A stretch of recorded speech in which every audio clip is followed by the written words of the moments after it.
오늘 또 이런 새벽 주님의 음성을 사모하며 나오신 여러분 축복하고 환영합니다. 오늘 우리가 읽고 묵상할 성경은요, 여호수아 18장에서 21장까지입니다. 이 장들은 가나안 땅을 남은 지파들에게 제비 뽑아 공정하게 분배하고요, 하나님께서 약속하신 기업이 공동체 전체에 질서 있게 완성되어 가는 그런 내용입니다. 오늘 우리가 묵상할 말씀은 이 구중에 여호수아 18장 1절부터 6절인데요. 이 장면은 가나안 땅에서 큰 전쟁의 흐름이 어느 정도 정리된 뒤에 이스라엘 공동체가 새로운 단계로 넘어가는 전환점에 놓여 있음을 보여줍니다. 싸움이 끝났다고 모든 것이 저절로 완성되는 게 아니죠. 전쟁 다음에는 정리가 필요하고요, 정리 다음에는 질서가 필요한 겁니다. 특별히 본문은 그 전환의 자리로 실로라고 하는 곳에서 새롭게 시작하게 됩니다. 오늘 말씀은 이제부터 어떻게 살아갈 것인가를 결정하는 중요한 순간에 하나님께서 공동체를 어디로 부르시는지 분명히 보여주고 있죠. 1절입니다. 이스라엘 자손의 온 회중이 실로에 모여서 거기에 회막을 세웠으며 그 땅은 그들 앞에서 돌아와 정복되었더라. 자, 가나안 땅에서의 큰 전쟁도 이제 어느 정도 마무리가 되었습니다. 이제는 땅을 나누고요, 자리를 잡고 이제 삶을 정리해야 하는 그런 때입니다. 근데 본문은 땅 이야기부터 하지 않습니다. 먼저 실로에 모였고, 그리고 뭘 했다고요? 회막을 세웠다, 이렇게 말하고 있습니다. 여러분, 이게 중요한 겁니다. 하나님께서는 자기 백성이 땅을 나누기 전에 먼저 예배의 중심을 바로 세우기를 원하시죠. 삶의 자리를 정하기 전에 먼저 하나님 앞에 서게 하시는 겁니다. 왜 그렇습니까? 백성의 진짜 중심은 땅이 아니라 하나님이시기 때문입니다. 여기 회막이라고 하는 단어가 나오는데요, 히브리어로 오헬, 모에드라고 하는 두 개의 단어가 합쳐진 겁니다. 오헬, 우리가 흔히 아는 장막, 텐트라고 하는 뜻이고, 모에드라고 하는 것은 정한 때, 정한 만남, 이런 의미를 가지고 있습니다. 그래서 회막은 그냥 단순히 천막, 텐트라는 그런 의미가 담겨 있는 게 아니라 하나님께서 자기 백성을 만나주시는 장막, 하나님과 백성이 정한 자리에서 만나는 곳, 장소라는 그런 의미가 담겨져 있죠. 그래서 이 말은 참 은혜로운 말씀입니다. 회막은 사람이 하나님을 억지로 끌어내리는 그런 장소도 아니고, 하나님께서 그냥 은혜로 만나주시는 자리다라고 하는 겁니다. 이스라엘은 가나안 땅에 들어와서도 그것을 잊지 않아야 했던 거죠. 이제는 땅도 얻었고 전쟁도 했으니 우리 힘으로 살면 된다, 이게 아니라는 겁니다. 약속의 땅에 들어왔어도 여전히 하나님이 중심이어야 한다라고 하는 겁니다. 사랑하는 성도 여러분, 우리도 마찬가지입니다. 가정에 문제가 있든 건강에 문제가 있든 일터에 부담이 있든 먼저 해야 할 일은 따로 있습니다. 먼저 실로에 모이라, 먼저 회막을 세우라, 먼저 하나님을 중심에 모시라. 인생은 먼저 하나님 앞에 서야 풀립니다. 가정도 먼저 하나님 앞에 세워져야 합니다. 당연히 교회도 먼저 하나님 중심이 되어야 하는 것이죠. 주님, 바쁜 삶 속에서 먼저 주님 앞에 서게 하소서. 제 생각과 일정과 염려보다 하나님을 먼저 모시게 하소서. 오늘도 제 삶의 중심에 회막을 세우게 하시고 주님의 임재 안에서 하루를 시작하게 하소서. 오늘 하루도 하나님께서 여러분의 삶 한가운데 중심이 되어주시기를 축복합니다. 흔들리던 마음에는 평안함을 주시고, 분주한 생각에는 질서를 주시고, 지친 영혼에는 새 힘을 부어주시기를 주님의 이름으로 축복합니다. 2절과 3절입니다. 그러나 이스라엘 자손 중에 그 기업의 분배를 받지 못한 자가 아직도 7지파라. 여호수아가 이스라엘 자손에게 이르되 너희가 너희 조상의 하나님 여호와께서 너희에게 주신 땅을 점령하러 가기를 어느 때까지 지체하겠느냐. 본문은 분명히 말합니다. 여호와께서 너희에게 주신 땅이라고 분명히 이야기합니다. 문제는 약속이 없다는 데 있지 않죠. 문제는 그 약속 앞에서 백성이 어떻게 해요? 지체하고 있다는 데 문제가 됩니다. 여기 지체하다라고 하는 단어가 라파라고 하는 단어인데, 늦추다, 손을 느슨하게 하다, 힘을 풀다, 늘어지다, 이런 의미가 담겨져 있습니다. 그러니까 여호수아의 말은 단순히 왜 이렇게 늦어졌니 이렇게 얘기하는 게 아니라, 왜 하나님이 주신 일을 붙드는 손이 이렇게 풀어졌느냐, 왜 약속 앞에서 마음이 이렇게 느슨해졌느냐, 이렇게 질문하고 있는 겁니다. 사랑하는 성도 여러분, 신앙생활은 꼭 큰 죄만 문제를 만드는 게 아닙니다. 때로는 미움이 문제이죠. 하나님이 말씀하셨는데도 조금만 더 있다가 이렇게 말합니다. 기도해야 하는 줄 아는데도 미룹니다. 용서해야 할 줄 아는데도 미룹니다. 끊어야 할 습관이 있는데도 미룹니다. 시작해야 할 순종이 있는데도 미룹니다. 그런데 이 미루는 시간이 길어지면 나중엔 어떻게 해요? 순종을 완전히 놓쳐버리게 되는 거죠. 사랑하는 성도 여러분, 우리 안에도 이런 지체가 있을 수 있습니다. 기도는 하지만 결단하지 않는 지체, 말씀은 듣지만 행동하지 않는 지체, 은혜는 받지만 바꾸지 않는 그런 지체가 있습니다.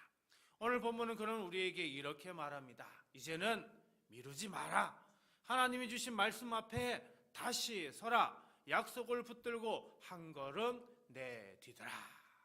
순종은 완벽한 준비가 끝난 뒤에 하는 게 아니라 말씀을 붙들고 시작하게 하는 겁니다. 주님, 제가 미루고 있는 순종을 보게 하소서.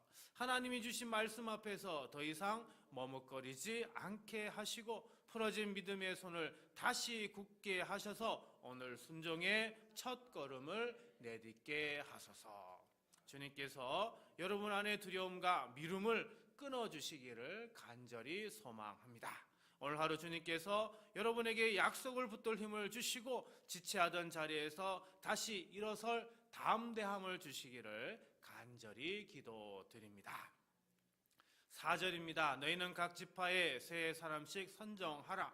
내가 그들을 보내리니 그들은 일어나서 그 땅에 두루다니며 그들의 기업에 따라 그 땅을 그려가지고 내게로 돌아올 것이라. 6절에도 그려가지고 오라 이렇게 말씀하는데요. 하나님께서 약속의 땅을 주시겠다고 말씀하셨지만 백성은 가만히 앉아서 결과만 기다리면 되는 게 아니었죠. 어떻게 됩니까? 사람을 먼저 세워야 하고요. 그리고 일어나야 하고요. 그리고 땅을 두루 다녀야 하고요. 그리고 살펴야 하고, 그리고 그려가지고 온다. 다시 말하면 기록해야 됩니다. 그리고 다시 돌아와야 하는 거죠. 이 장면을 통해서 우리가 분명히 하는 것은 무엇이냐 하면, 믿음은 그냥 내가 믿습니다 막연한 게 아니라 구체적으로 어떻게 해요? 하나씩 무언가를 해야 하는 실천이 있어야 한다는 걸 말하고 있는 겁니다. 여기 그려가지고 라고 하는 단어, 카타브라고 하는 말은 쓰다, 기록하다 이런 의미가 있습니다. 단순히 글자를 적는다는 의미를 넘어서 눈으로 본 것을 분명하게 남기고 정리하고 기록한다는 그런 의미가 담겨져 있는 거죠. 하나님이 주신 약속을 막연한 생각으로만 붙드는 게 아니고요. 실제 삶의 자리에서 분명하게 확인하고 순종하라는 것이 바로 이 단어의 의미인 것입니다. 즉 믿음은 하나님이 하실 거예요 라고 말만 하는 데서 끝나지 않는다는 겁니다. 하나님이 말씀하셨기 때문에 이제 내가 움직이고 살피고 정리하고 순종하는 데까지 나아가야 한다라는 거죠. 사랑하는 성도 여러분, 우리도 신앙생활을 하다 보면 믿음을 너무 추상적으로 생각할 때가 있습니다. 기도만 하면 다 끝난 것처럼 여기기도 합니다. 은혜를 받으면 그것으로 충분하다고 생각하기도 합니다. 그러나 그렇지 않습니다. 기도한 사람은 움직여야 합니다. 은혜 받은 사람은 순종해야 합니다. 생활을 바로잡아야 한다는 깨달음을 주셨다면 실제로 어떻게 해요? 끊어야 할 것은 끊어야 하는 거죠. 말씀을 더 가까이 해야겠다는 마음을 주셨다면 시간을 정하고 자리를 정해서 하나님의 말씀을 읽고 묵상해야 합니다. 교회를 더 사랑해야겠다는 은혜를 받았다면 말이 아니라 교회에서 섬김의 자리에서 섬겨야 하는 것이죠. 사랑하는 성도 여러분, 새벽은 단지 마음이 편안해지는 시간이 아닙니다. 오늘 어떻게 살 것인지를 주님 앞에서 정리하는 그런 시간입니다. 무엇을 회개할지, 무엇을 끊을지, 누구에게 먼저 손 내밀지, 어떤 말씀에 순종할지를 붙드는 시간이 바로 이 아침입니다. 그러므로 이 아침 결심의 시간이면서 동시에 실행의 시간이 되어야 합니다. 주님, 막연한 믿음에 머물지 않게 하시고 성령님으로 제 마음을 붙드사 들은 말씀을 오늘 바로 순종으로 옮기게 하소서. 기도 후에 담대히 움직여 제 삶의 자리마다 믿음의 열매를 분명히 맺게 하소서. 주님께서 여러분에게 머리로만 아는 믿음이 아니라 발로 걷는 믿음, 손으로 순종하는 믿음을 주시기를 주님의 이름으로 축복하며 간절히 기도드립니다. 오늘 말씀을 생각하며 다음 세 가지를 놓고 우리 함께 기도하길 원합니다. 주님, 분주한 삶 속에서도 먼저 주님 앞에 서며 날마다 예배의 중심을 굳게 세우게 하소서. 주님, 제가 미루고 있는 순종을 밝히 보게 하시고 오늘 말씀 앞에 기쁨으로 즉시 순종하게 하소서. 주님, 막연한 믿음에 머물지 않게 하시고 삶의 자리마다 순종의 열매를 분명히 맺게 하소서. 여러분, 이 세 가지 기도 제목으로 우리 함께 기도하고요, 주기도문으로 마치도록 하겠습니다. 우리 함께 기도합니다. 은혜와 자비가 풍성하신 하나님 아버지, 이 새벽에도 우리를 주의 전으로 부르시고 말씀 앞에 다시 세워주시니 감사합니다. 피곤한 몸을 이끌고 나온 성도들, 무거운 마음을 안고 나온 성도들, 사모하는 심령으로 무릎 꿇는 성도들 한 사람 한 사람을 아버지여 기억하여 주옵소서. 주님, 세상의 분주함 속에서 흩어졌던 마음을 거두어 주시고 오늘 이 시간 다시 하나님을 삶의 중심에 모시는 은혜를 허락하여 주옵소서. 실로의 해막이 세워졌던 것처럼 우리 마음 한가운데에도 예배의 중심이 바로 세워지게 하시고 생각보다 주님을 먼저, 일정보다 주님을 먼저, 염려보다 주님을 먼저 붙들게 하여 주옵소서. 오늘 하루를 시작하는 첫 시간에 우리 눈을 열어주셔서 사람의 말보다 주의 음성에 더 민감하게 하시고 형편보다 하나님의 임재를 더 크게 보게 하여 주옵소서. 주님, 혹 우리 안에 미루고 있는 순종이 있다면 밝히 드러내어 주옵소서. 기도는 하면서도 결단을 미루고 말씀은 들으면서도 행동을 늦추고 은혜는 받으면서도 삶을 바꾸지 않았던 연약함을 불쌍히 여겨 주옵소서. 어느 때까지 지체하겠느냐 물으시는 주의 음성을 가볍게 넘기지 않게 하시고 오늘은 미움을 끊는 날이 되게 하여 주옵소서. 회개해야 할 것은 회개하게 하시고 끊어야 할 것은 끊게 하시고 붙들어야 할 말씀은 더욱 굳게 붙들게 하여 주옵소서. 두려움과 게으름과 익숙한 안일함이 우리 발목을 잡지 못하게 하시고 성령님께서 순종의 용기와 거룩한 결단을 부어주시옵소서. 주님, 막연한 믿음에 머물지 않게 하시고 오늘 들은 말씀을 삶으로 옮기게 하여 주옵소서. 기도한 후에 움직이게 하시고 결심한 후에 실천하게 하시고 은혜를 받은 후에 열매를 맺게 하여 주옵소서. 가정에서는 사랑과 인내로 순종하게 하시고 일터에서는 정직과 성실로 순종하게 하시며 교회에서는 기쁨과 헌신으로 순종하게 하옵소서. 병중에 있는 성도들에게는 회복의 은혜를 주시고 마음이 지친 성도들에겐 위로와 새 힘을 더하여 주옵소서. 자녀들의 걸음을 지켜주시고 가정마다 하늘의 평강을 허락하시며 우리 둔포 성도교회가 말씀 앞에 즉시 순종하는 교회가 되게 하여 주옵소서. 오늘 하루도 주께서 앞서가시고 뒤에서 지키셔서 우리의 발걸음마다 믿음의 열매가 나타나게 하시고 작은 순종이 쌓여 큰 은혜의 열매로 이어지게 하여 주옵소서. 마침내 하나님께서 주시는 기업의 기쁨을 풍성히 누리게 하옵시고 모든 영광을 오직 주님께 올려드리게 하여 주옵소서.